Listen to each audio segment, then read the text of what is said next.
Hello, welcome to week 5, module 5. So this is a slideshow that is going to go over kind of some big topics this week. This is not a kind of an exclusive thing to all the things that we're going over this week. So it's really important that you read your chapters in the book, complete the discussion board, and look at all other videos, including the announcement videos for this week if you hadn't already. So we're going to be talking about play and technology.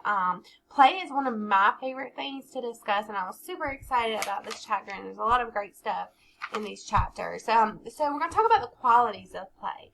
So play is a process. You know, sometimes when we think about play, we just think play, okay, but play is a process. And it is child initiated. It's where everything and anything can happen. It allows for testing rules and boundaries, and it becomes an activity of the mind. You know, if you think about what children come up with during play, they're really using, you know, their mind and their cognitive skills. The great thing about play is they can use their cognitive skills. They can use gross motor. They can use fine motor, social, emotional. They really can.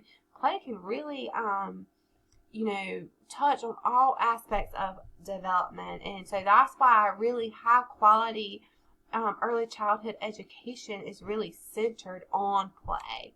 So types of play. So practice play is really kind of what the name implies, practice, right? So if you see a child, an older infant, you know, a lot of times you'll see them kind of grab something and drop it. So whether they're dropping a small stuffed animal or a ball, you know, you can see them repeating it. That's kind of an example of practice play. Another kind of example of practice play is if you have a sensory center. I know a lot of them we're not doing right now because of COVID, but if you had a sensory center in your classroom with sand and you just see a child, you know, kind of cup sand and pour it out, cup sand and pour it out, you know, that's an example of practice play. Constructive play, kind of just what the name implies. You know, you're constructing something. So that child in Block Center, this building, a tower, they're in constructive play. And so rough and tumble play is play that involves laughing and pretending, as the name implies. But sometimes it can get a little rough. And this is not aggressive play at all. But this is just kind of, you know, that dramatic play and that sometimes can get a little rough and tumbly. Dramatic play. So this is, you know, play that gives a child opportunity to take on the role of another person, an animal, or even an object. So a child can, you know, pretend that they're a fish that is in water, you know, or either they can pretend that they're the mom and their friend is the baby.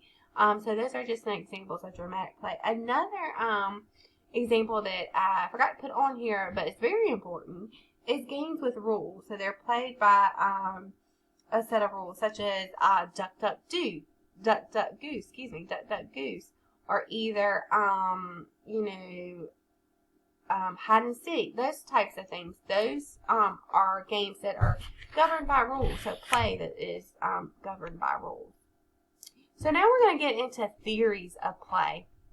The first one is Mildred Pardon. She is one of my favorites. And so what she says, and this is just kind of a synopsis of what she says, is play is measured of a child's increasing social maturity, right?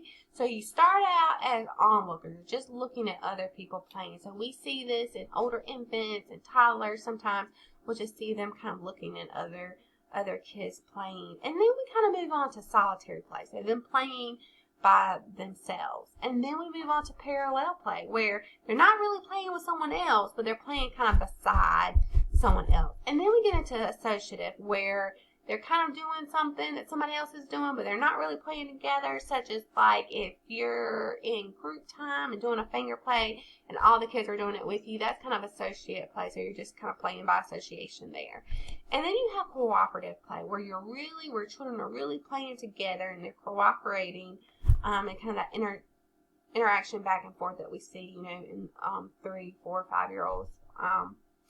So now we move on to Piaget. So Piaget said play is assimilation, right? So a child makes the world adapt to them. So what Piaget was saying, he claimed that play was not just for pleasure. Excuse me. he claimed that play was for pleasure, and it allowed children to practice things that they had previously learned. And he said there was 3 types of play, so sensory motor, symbolic, and then that game with rules that we talked about.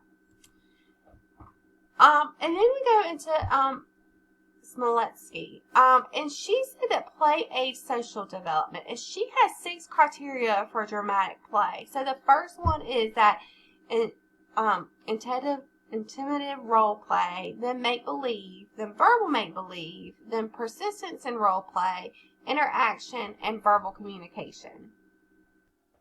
And that, play can be either free or spontaneous play or either organized play. And so in either one of those, children may work alone or in a group. Then we have Vygotsky. So Vygotsky said that play directly supports the development of children's cognitive powers, and that symbolic play promotes abstract thinking. And play doesn't not so much reflect thought as it creates thought. So play is important, right? And so the importance of play, what importance on play has on the human growth and development. So creative play. The purpose is to promote physical, mental, social, and emotional growth. Play can also contribute to muscle development and hand-eye coordination. For example, if you have a child that is playing with strings and beads, so stringing beads, that helps with visual motor integration, which is helpful down the road for handwriting. So really using those fine motor skills.